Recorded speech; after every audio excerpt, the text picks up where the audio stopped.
गणपते नमः। पौराणिक कथा के अनुसार बहुत पुराने समय की बात है। एक साहूकारनी थी। उसका बेटा और बहू थे। पति की मृत्यु युवा अवस्था में ही हो गई थी और इस तरह उस साहूकारनी का रोज का नियम था। वह हनुमान जी के मंदिर में जाया करती थी और साथ में पूड़ी, हलवा और चूरमा बनाकर ले जाती थी और हनुमान जी से कहती थी, कांधे सोटो लाल लंगोटो, हनुमान जी खायो चूरमे और रोटी। मैंने तुम्हें दिया जवानी में, तुम मुझे देना बुढ़ापे में। अब क्या था, पूजा करने के बाद वह साहूकारनी अपने घर आई तो उसकी बहू बोली, सासू जी तुम चूरमा रोटी लेकर कहाँ जाती हो रोज? वह साहूकारनी बोली, बहू बालाजी के मंदिर में जाती हूँ। बहू बोली, मंदिर में तो नहीं जाती हैं आप, हमें तो लगता है आप अपने खाने के लिए रोज चूरमा और हलवा पूड़ी बनाती हैं और चोरी छुपके जाके कहीं खा लेती हैं। प्रिय भक्तों, सास अपनी बहू की बातें सुनती है तो भी कुछ नहीं बोलती है और उसे मन में बड़ा दुख होता है। उसे यह दुख होता है कि वह भगवान की भक्ति करती है और उसकी बहू उसे चटोरी कह रही है। अब क्या था, दुख के मारे वह जाकर अपने कमरे में सो जाती है। सोते सोते 5 दिन हो गए। हनुमान जी सपने में आए और बोले, हे साहूकारनी, तूने तो जवानी में दिया है, मैं तुझे बुढ़ापे में देता हूँ।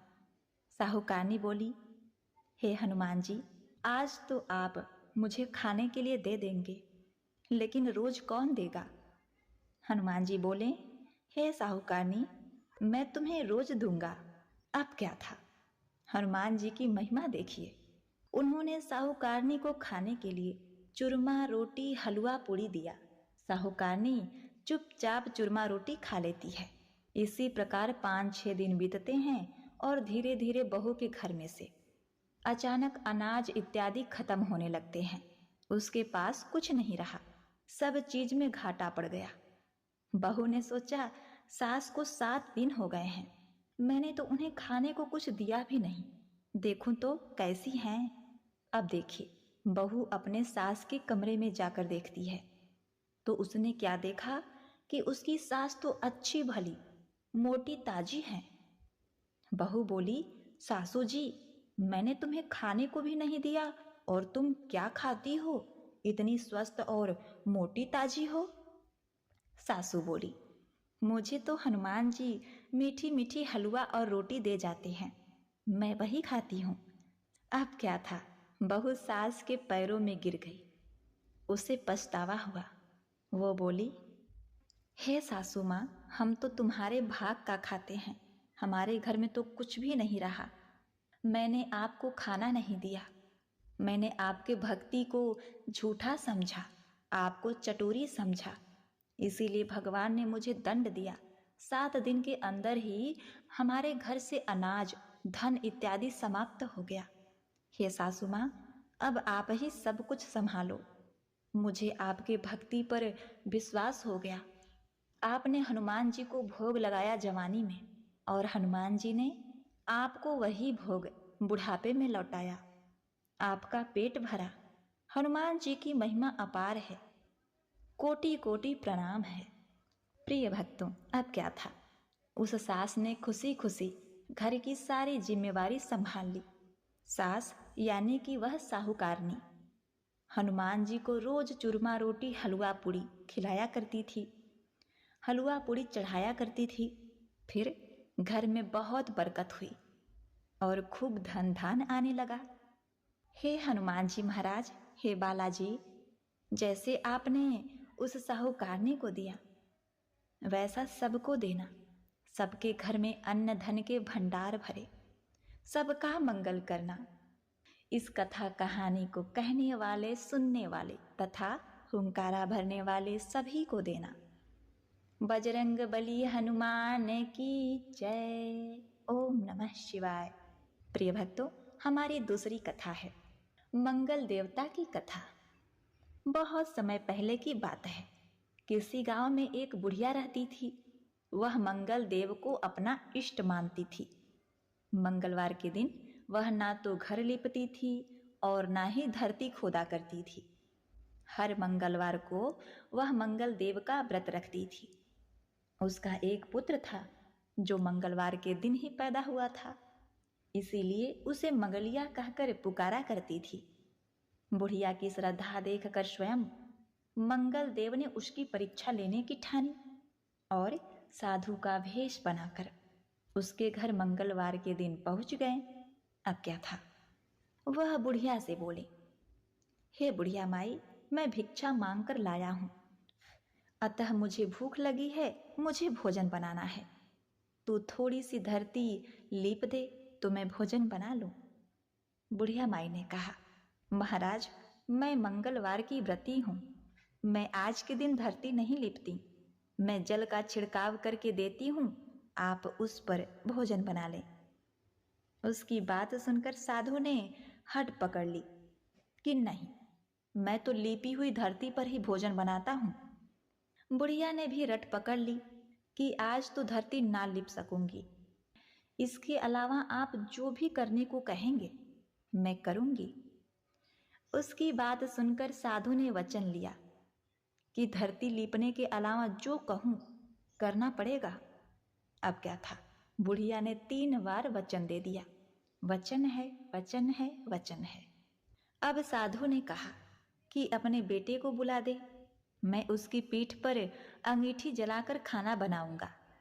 साधु की बात सुनकर बुढ़िया के तो होश उड़ गए, पर वह मंगल देव को साक्षी मानकर वचन दे चुकी थी। उसने मंगल देव का स्मरण कर अपने बेटे को बुलाकर साधु के पास भेज दिया। साधु ने कहा, माँ, तू ही अपने बेटे को लिटा और अंगीठी सुनगा ले। बुढ़िया ने मंगल देव का स्मरण करते हुए बेटे को औंधे मुंह लिटाकर उसके पीठ पर अंगीठी जला दी और साधु महाराज का खाना बन गया।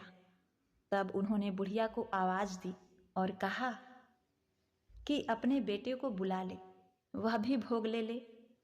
बुढ़िया ने हैरान होकर कहा, महाराज, अभी तो आपने उसके पीठ पर खाना बनाया है, अब वह कहाँ से आएगा? उसके तो प्राण छूट गए होंगे। आप कृपया भोजन ग्रहण करें और यहाँ से जाना हो तो जाएं, मुझे और दुखी ना करें। साधु ने हट पकड़ ली कि अपने बेटे को आवाज तो दे। साधु की बात सुनकर बुढ़िया ने जैसे ही कहा, मंगलिया, अरे ओ मंगलिया, उसका बेटा दौड़ता हुआ आ गया। बेटे को देखकर बुढ़िया चकित रह गई। तब साधु महाराज ने कहा, माँ, तेरा व्रत सफल हो गया, तेरी अपने इष्ट देव में अटल श्रद्धा है, इसलिए आज के बाद वे हर तरह से तेरी रक्षा करेंगे, तुझे कभी भी कोई कष्ट नहीं होगा। ऐसा कहकर मंगल देवता अपने असली स्वरूप में आ गए और बुढ़िया माई को दर्शन देकर उन्हें कृतार्थ किया।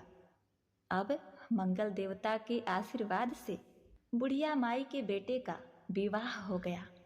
सुंदर, रूपवती, संस्कारी, सभी गुणों से संपन्न बहू लक्ष्मी रूपा बहू उनके घर में आ गई और मंगलिया की भी नौकरी राजा के राज दरबार में लग गई। बुढ़िया माई का घर धान्य धान से भर गया और बुढ़िया माई सोने के पलना में नाती पोते खिलाने लगी और अपने इष्ट देव का भजन कीर्तन करते हुए अंत में बैकुंठ धाम को गई। एक बार प्रेम से बोलिए, जय हो मंगल देवता। हे मंगल देवता, जैसे आपने बुढ़िया माई का कल्याण किया, वैसे ही अपने उन सभी भक्तों पर करना जो आपके इस कथा को बड़े श्रद्धा से सुन रहे हैं। जय बजरंग बली। ओम नमः शिवाय। प्रिय भक्तों, हमारी तीसरी कथा है हनुमान जी महाराज की कथा, मंगलवार व्रत की कथा। मंगलवार व्रत कथा के अनुसार ऋषि नगर में केशव दत्त नामक एक ब्राह्मण अपनी पत्नी सावित्री के साथ रहा करता था। केशव दत्त के घर में धन संपत्ति की कोई कमी नहीं थी। नगर में सभी केशव दत्त का सम्मान करते थे, लेकिन केशवदत्त संतान नहीं होने से बहुत चिंतित रहता था। दोनों पति पत्नी प्रति मंगलवार को हनुमान जी की पूजा करते थे। विधिवत मंगलवार का व्रत करते हुए वर्ष बीत गए। ब्राह्मण बहुत निराश हो गया, लेकिन उसने व्रत करना छोड़ा नहीं। कुछ दिनों बाद केशव दत्त हनुमान जी की पूजा करने के लिए जंगल में चला गया। उसकी पत्नी सावित्री घर में रहकर मंगलवार का व्रत करने लगी। दोनों पति पत्नी पुत्र प्राप्ति के लिए मंगलवार का विधि पूर्वक व्रत करने लगे। सावित्री ने अगले मंगलवार को व्रत किया, लेकिन किसी कारणवश उस दिन सावित्री हनुमान जी को भोग नहीं लगा सकी और उस दिन वह सूर्यास्त के बाद भूखी ही सो गई। काम की अधिकता के कारण उससे यह चूक हो गई थी। अगले मंगलवार को हनुमान जी को भोग लगाए बिना उसने भोजन नहीं करने का प्रण कर लिया। अब क्या था, 6 दिन तक सावित्री भूखी प्यासी रही। 7वें दिन मंगलवार को सावित्री ने हनुमान जी की पूजा की, लेकिन तभी भूख प्यास के कारण सावित्री बेहोश हो गई। हनुमान जी ने उससे स्वप्न में दर्शन देते हुए कहा, उठो पुत्री, मैं तुम्हारी पूजा से बहुत प्रसन्न हूँ।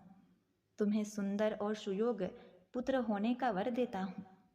यह कहकर हनुमान जी अंतर ध्यान हो गए। तत्काल सावित्री ने उठकर हनुमान जी को भोग लगाया, स्वयं भोजन किया। हनुमान जी की अनुकंपा से सावित्री ने एक सुंदर शिशु को जन्म दिया। मंगलवार को जन्म लेने के कारण उस बच्चे का नाम मंगल प्रसाद रखा गया। अब देखिए, कुछ दिनों बाद सावित्री का पति केशव दत्त घर लौट आया। उसने मंगल प्रसाद को देखा तो सावित्री से पूछा, यह सुंदर बच्चा किसका है? सावित्री ने खुश होते हुए कहा कि मुझे हनुमान जी ने दर्शन दिए हैं और पुत्र प्रदान करने की सारी बात, सारी कथा अपने पति से कह सुनाई। लेकिन केशव दत्त को उसकी बातों पर विश्वास नहीं हुआ। उसके मन में पता नहीं कैसे यह कलुषित विचार आ गया कि सावित्री ने उसके साथ विश्वासघात किया है। अपने पापों को छिपाने के लिए सावित्री झूठ बोल रही है। केशव दत्त ने उस बच्चे को मार डालने की योजना बनाई।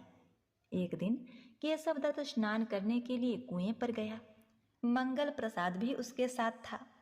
केशव दत्त ने मौका देखकर मंगल को कुएं में फेंक दिया और घर आकर बहाना बना दिया कि मंगल तो कुएं पर मेरे साथ पहुंचा ही नहीं। केशव दत्त के इतने कहने के ठीक बाद मंगल दौड़ता हुआ घर में आ गया। केशव दत्त मंगल को देखकर बुरी तरह हैरान हो उठा। उसी रात हनुमान जी ने केशव दत्त को स्वप्न में दर्शन देते हुए कहा, हे केशव दत्त, तुम दोनों के मंगलवार के व्रत करने से प्रसन्न होकर पुत्र जन्म का वरदान मैंने दिया था, फिर तुम अपनी पत्नी पर शक क्यों करते हो? उसी समय केशव दत्त ने अपनी पत्नी सावित्री को जगाकर उससे क्षमा मांगते हुए स्वप्न में हनुमान जी के दर्शन की सारी कहानी सुनाई। केशव दत्त ने अपने बेटे को हृदय से लगाकर बहुत प्रेम किया। उस दिन के बाद सभी आनंद पूर्वक रहने लगे। मंगलवार का विधिवत व्रत करने से केशव दत्त के सभी कष्ट दूर हो गए। इस तरह जो स्त्री पुरुष विधिवत मंगलवार का व्रत करके व्रत कथा सुनते हैं, हनुमान जी उनके सभी कष्ट दूर करके घर में धन संपत्ति का भंडार भर देते हैं। शरीर के सभी रिक्त विकार, रोग भी नष्ट हो जाते हैं। जय बजरंग बली हनुमान। ओम नमः शिवाय।